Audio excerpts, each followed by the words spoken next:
beloved Boss Mike Cervera. Itong banat nila tungkol sa addict daw, oo. Dahil daw mga kababayan, marami daw pangit sa Malacanang. Aba, talaga ba? Sino naman? Sino naman ang pangit doon? Wala naman tayong makita. Puro magaganda ang kalooban. Ang mga itsura, mga kababayan, kitang-kita nyo naman. Walang retoke yan. Hindi tulad ni Sarah, nagparitoke siya. Di ba, mga kababayan? Kaya lang si Banat Bayata nagparitoke, mga kababayan, hindi tumalab. Hindi umubra. Oo. Hindi kinaya ng doktor, mga kababayan. So, eto na. Oo, punta na natin. Nako, mga kababayan ko. Nasaan ka na? Oo, pasok! President Sara Duterte sa Paris, France para bisitahin ang grupo ng kanyang supporters na DDS Europe. Sa Kita gitna nyo, mga kababayan ko, si Sara walang ginawa kundi mamasyal ng mamasyal. Kamakailan, mga kababayan, nasa Kuwait yan. Ngayon, mga kababayan, nasa Paris yan. Kita nyo, mga kababayan ko, no? Matindi. Antindi, mga kababayan, neto. Walang ginawa kundi mamasyal ng mamasyal lang. Ano kayang susunod na pupuntahan? Tanong ng marami nating kababayan kasama na si Attorney Claire Castro, nagtatanong kung saan susunod na pupuntahan. Oo, dahil etong Vice Presidente ng Pilipinas sa kasaysayan, ngayon lang nangyari, pasyal-pasyal lang. Habang ang Pangulo, mga kababayan, bising-busy, bumabagsak na nga ang balikat sa dismaya sa mga proyekto ng flood control, mga kababayan. Dismayado na. Di po ba? nito, pinababasura rin ng bise sa Korte Suprema ang motion ng Kamara kaugnay ng kanyang impeachment case. Ba't may pinapabasura? Takot pala kayo eh. Mga kababayan, natatakot na ho si Sara. Yung pong kung inyong matatandaan ay nag-file ang Kongreso ng motion para ho baliktarin ang desisyon patungkol nga po rito sa impeachment trial ni Buday. Kung inyong maalala, yan ho ay ibinasura ng Korte Suprema. At doon nga po ay nagmosyon, nagsampa ang Kongreso ng mosyon para baliktarin ang desisyon. Ngayon, mga kababayan, eto na. Pinapabasura ng kampo ni Sara yung pong mosyon na yon. Ano ba? Akala ko ba walang kasalanan, are?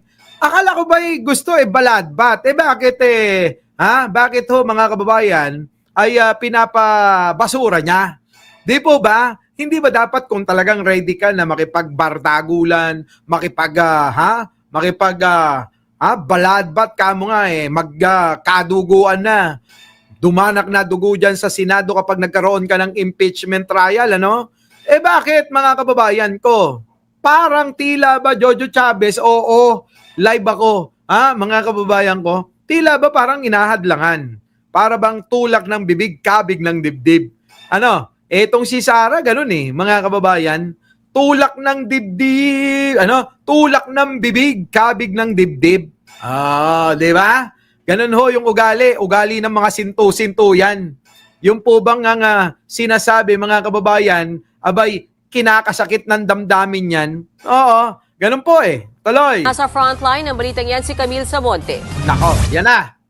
Isinumite na ni Vice President Sara Duterte sa Korte Suprema ang sagot niya sa inihaing motion for reconsideration ng Kamara kaugnay ng kanyang impeachment case. Hiniling ng bise sa kataas-taasang hukuman na ibasura ang motion dahil daw sa kawalan ng merito ng mga argumento nito. Kita nyo, mga kababayan ko?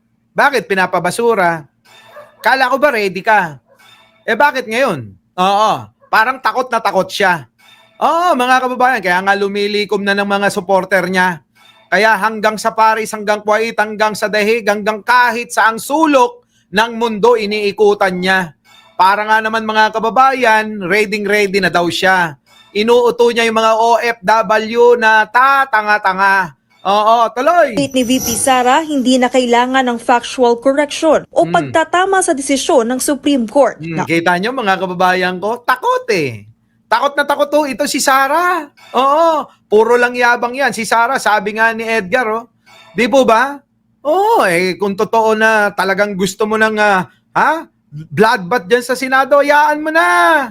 Oo, wag ka nang umapila. Hayaan mo kung ano magiging desisyon ng Korte Suprema sa sinampang motion ng Kongreso.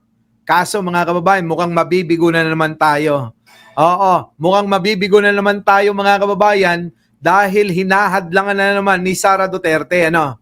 Oo, mga kababayan, ilan na nagla-like ba Arnold Lopez? Mukhang nagre-reklamo ka.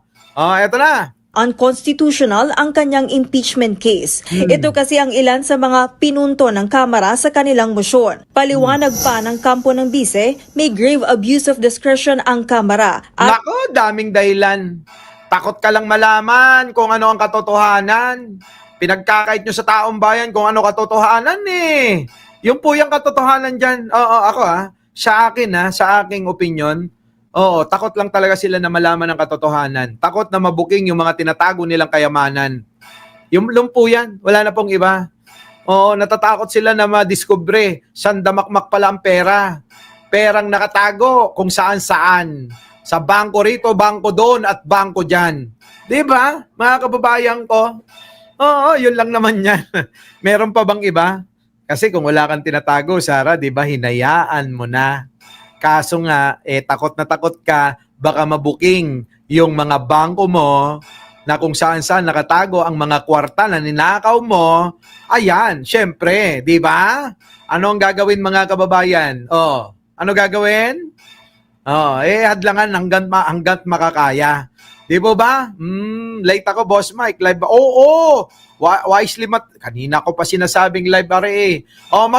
Muna kayo? Ano tawag din like, share, and subscribe sa mga hindi pa nakakapag-subscribe. Eto na ho mga kababayan. Opo, pinapabasura po ni Sara yung motion ng Kongreso para humabaliktad ang desisyon ng Korte Suprema. Yan. sadya raw nitong tinanggal ang limitasyon na ipinataw ng konstitusyon sa kapangyarihan nitong mag-impeach ng opisyal. Tinawag pa ni VP Sara na diversion lang o paglilihis mula sa desisyon ng SC ang ginagawa ng Kamara. Kita nyo mga kababayan, palilihis. Mukha mo ni Retoke. Ito pa, isa pa to si Laila Collins. Bakit napanood mo na ba to? Di ba wag niyo nang tatanungin pag live ito kapag hindi niyo pa napapanood ano. Pangkapi muna Laila Collins. Ikaw talaga ano na? Kamusta na yung mga kaaway mo? Eto na shoutout nga naman pala sa inyo mga moderator Ai Chang. Jojo Chavez, bahala na kayo ha. Oy, Laila Collins, bahala ka nang bumati sa mga bisita. Nandiyan dyan sila sila Lakwatserang Ilocana. Ha? Nadali ba kita? Eto na. Wala pa namang komento rito ang Kamara. Bukod sa komento ng bise, inihain na rin ng kanyang legal counsel ang opposition o pagtutol na payagang mag-intervene ang mga petitioner na naghain din ng hiwalay na motion. Kita nyo, Lynn Mariano ha. Ai Chang ha, bahala na kayo. Jojo Chavez, kaysa tawa ka ng tawa, batiin mo yung ating mga bisita, katabi mo si Miss Aw, at saka si Erico Banson. Ayan, nandyan mga katabi mo. Wisely Mateo, pakibati na rin di ba? Sige na. Ni Attorney Israelito Torion, hindi nasunod ang procedural grounds sa Eto naman si Torion, Siyempre, sa dami ng abogado ni Sara na yan, mga kababayan, nagtulong-tulong na sila. Para naman mga kababayan, para may talagang tago nila yung katotohanan Siyempre, abogado yan. Poprotektahan yung kliyente. Kung ano makakapahamak dyan na alam nila, yan ang kanilang hahadlangan. Siyempre, mapapahamak si Sara kapag kaya naupo yan at nilitis. Saan? Sa may Senado. Natatakot din mga kababayan yung mga senador na pro Duterte, pro Sara, na baka mga kababayan mabisto, madamay sila. Dahil mga kababayan, sabi ko nga pagka politiko, karamihan dyan, magnanakaw yan. Di po ba, mga kababayan? Baka ituro rin ni Buday, kahit ikaw din, ikaw dyan. Lahat tayo rito magnanakaw. Di ba, ganun ang style ni Sara? Di ba? Sa panahon ganito, Boss Mike, parang nanalo ang kasamaan laban sa kabutihan. Halimbawa na lang sa mga senador at nakaraang eleksyon. Tandaan nyo, Ang Panginoong Diyos maraming kaparaanan. Ituturo niya ang tamang daan. Maaaring ang panahon ngayon ay hindi pa para sa katotohanan at kabutihan. Pero darating at darating yan. Abangan nyo lang. Hindi nyo masasabi, baka mamaya, bukas, at sa isang araw. Di ba? Mga kababayan ko, nako, ayan na nga. Tuloy! intervene. Inihain daw kasi ang mga ito nang inilabas na ng SC ang desisyon nitong unconstitutional ang impeachment complaint. Yan, unconstitutional yan ang desisyon ng Korte Suprema. Tapos ngayon mga kababayan, nagmosyon, umapila ang Kongreso. Tapos naman ngayon, sumagot ang kampo ni Sara Duterte nyo. Sabi, wag nyo nang pansinin. Ibasura nyo na yan. Oo, yan ang kanilang depensa. Takot, mga kababayan. Takot na takot sila sa impeachment trial talaga. Wala namang iba, di po ba? Talagang yan ang katotohanan eh. Oo, itatago nilang katotohanan sa sambayan ng Pilipino. Lulukuhin nila tayo. Nadadamay yung mga matitino, nadadamay yung mga malalawak ang pag-iisip. 'Di ba, mga kababayan? Pero yung mga DDS kasi mga kababayan, mga bobo talaga yan eh. Siyempre, aayunan nila yan dahil ayaw nila ng katotohanan. Sabi ko nga, example na lang, yung mga bobo, mga kababayan, ayaw nilang malaman ng katotohanan na niloloko na ng matagal, niloloko na sila ng jowa nila, pero okay lang yan. Ang mahalaga, ayokong malaman ng katotohanan. Kasi nga daw mga kababayan, pag nalaman ng katotohanan, masasaktan yung mga yan. Diba? Walang pagkakaiba sa mga DDS na tatanga-tanga. Diba? Alam mo nang niloloko ka pero anong ginagawa mo? Okay lang. Basta nandiyan dyan. Diba no? Grabe. Hindi habang buhay maitago nila ang katotohanan. Correct. Diba? Agoy, takot sa katotohanan. Ayun na nga. Oo, ay tiyang. Aba mga kababayan, kapag ako nanliligaw, sinasabi ko na lahat para hindi niya na malaman. Mahirap mga kababayan, yung itatago ko pa na diba? Marami akong naging jowa, marami akong naging asawa, hindi ko pinagyayabang at hindi ko rin sinasabing tularan nyo Oo, hindi kayo, ako. Hindi ako kayo. Kaya magkaiba tayo. Diba mga kababayan ko? Ayan na mga kababayan ko, si Laila Collins, hindi na nakatiis. Alam nyo, minsan si Laila Collins, alam nyo, ito yung kaibigan ko mga kababayan na pagka boring ito, nagyayayang kumain sa pinakamahal na restaurant. Makikipag-chismisan lang. Laila, thank you Yan, mga kababayan, lagi natin kasama yung personal, sa mga dinner, sa mga lunch, yan. Si Laila yan. Mga kababayan ko. Hoy!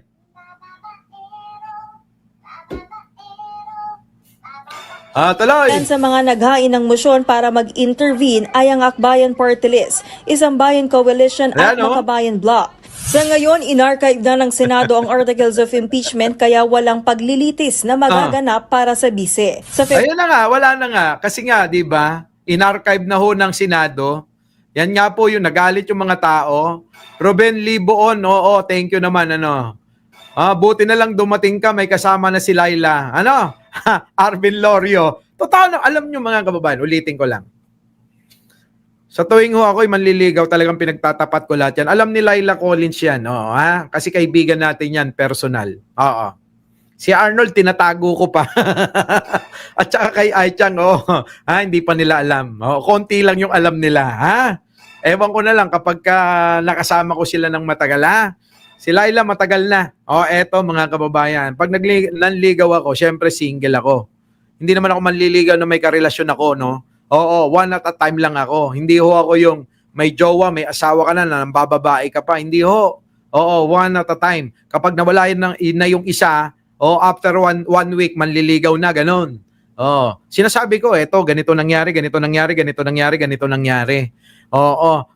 Niloko ko neto, niloko ko to. Niloko ko neto, niloko ko to. Mga ganon. Ngayon, saan ka matapat? Di dun ka. Kunyari, mga kababayan ko, katatapos ko lang, niloko ko. So sigurado, lolokohin ko to. May ganti, ano? So yun, mga kababayan, lahat yan, latag. Hindi tinatago para wag nang magtaka. Yan, mga kababayan, Dr. Love, kailangan mo, Boss Mike. Pwede rin naman ako dyan eh. Parang gusto ko magkaroon ng programa na ganon, mga kababayan, usaping jowa, usaping puso, mga kababayan ko. Usaping puso. Yon. Hindi po ako babaero. Hindi ho. Iba po yung babaero. Yung babaero po kasi, mga kababayan ko, pinagsasabay-sabay yung maraming babae sa buhay niya. Yung po yung babaero. Pero yung mga kababayan, yung one at a time, hindi ho. Alam nga naman na buruhin natin to. 'Di ba? Pagkatapos wala na yung isa, 'di ba? Hanap ng bago. 'Di ba? Nagbago na si Mike. Syempre. Alam mo 'yan, 'di ba? Hindi rin ako nangongolek, Jojo Chavez. Hindi ako nangongolekta, basta isa lang. Isa lang. Ganon, ha? Tandaan niyo 'yan, hindi ho matatawag na babaero 'yan. Si Laila, may pinaglalaban ka pa, ha? Eto na. Tuloy na natin to. So, ayan na nga, mga kababayan ko. Si Sara Duterte, pinaglalaban pa yan. Our beloved Boss Mike Cervera.